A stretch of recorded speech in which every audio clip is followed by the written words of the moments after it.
है और हमें सरकार कोई पैसे की मदद नहीं करती है, लेकिन जब हम कोर्ट में जाते हैं तो we are called the officer of the court. तो इस सेक्टर को मैं ऑर्गेनाइज कराने के लिए, ताकि हम आने वाले बच्चों को कुछ कम से कम 2 साल 3 साल कुछ इस तरह का दे सके, स्टाइपेंड दे सके, जिससे कि वो अपनी जिंदगी गुजर बसर कर सके और अच्छी वकालत कर सके। पहला एजेंडा मेरा ये है। दूसरा एजेंडा ये है कि आज की डेट में बार काउंसिल ऑफ इंडिया ने इंटर्नशिप कंपलसरी कर दी है, 3 साल का प्रैक्टिस जरूरी कर दी है जुडिशरी देने के लिए।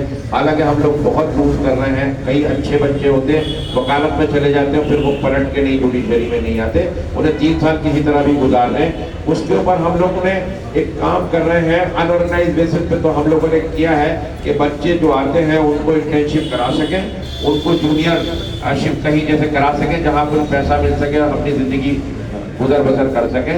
कुछ इस तरह का एस्टेब्लिशमेंट, एक इस तरह से प्राइवेट या हमारे यहाँ ये जहरा बैठी हुई है बताएंगे प्राइवेट आर्बिट्रेशन सेंटर जिस तरह होते हैं, मैं प्राइवेट इस तरह के सेंटर खोलने की कोशिश कर रहा हूँ और अल्लाह ने चाहा तो इस इलेक्शन के बाद खोलेंगे, जिसमें के बच्चों को इंटर्नशिप कराना, उन्हें जूनियरशिप कराना, उनको काम का कुछ प्रोवाइड कराना, इस तरह का काम करेंगे। और एक प्राइवेट सेक्टर में इस तरह का खोलने जा रहे हैं कि आज की डेट में मैट्रिमोनियल बहुत सारे ऐसे डिस्प्यूट हो रहे हैं कि क्योंकि कोई बीच में मीडिएटर नहीं मिलता है तो चीज़ें बहुत ख़राब हो जाती हैं। तो कुछ इस तरह का एक सेंटर खोलेंगे जिसमें के लागे लोगों को ना फ्री ऑफ कॉस्ट कंसल्टेशन दी जा सके और उन्हें अगर कहीं कोई चीज़ें मीडिएट हो सकती हैं तो उन्हें मीडिएट करा सकें। तो मेरा पूरा जो मेरा विजन है वो यंग लॉयर्स के लिए है और अल्लाह ने चाहा मैं छोटा सा एक जर्रा सा हूँ, लेकिन मैं कोशिश मैंने की है, मैंने काम किया है।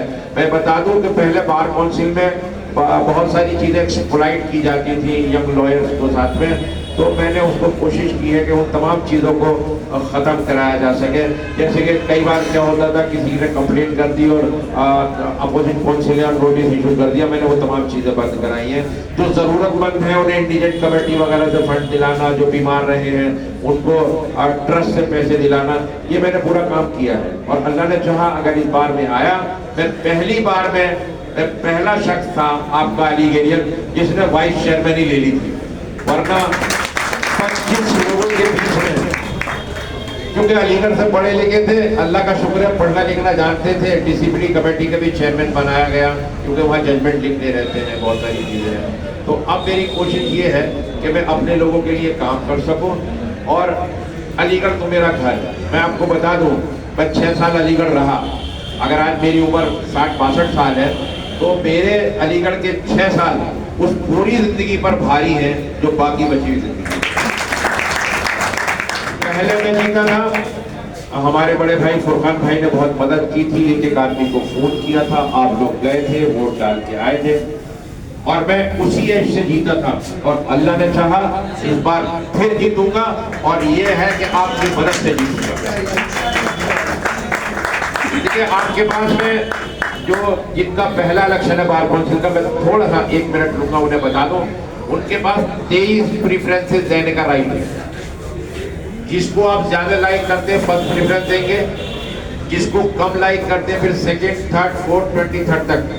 लेकिन आपका वोट सिर्फ एक काउंट किया जाएगा और उसका क्योंकि प्रेफरेंशियल इलेक्शन है, काउंट करने का तरीका ये है कि अगर आपका फर्स्ट प्रेफरेंस वाला कैंडिडेट जीत जाता है तो आपका बैलेट को सेपरेट रख दिया जाएगा, it will not be count again, आपका वोट खत्म हो गया।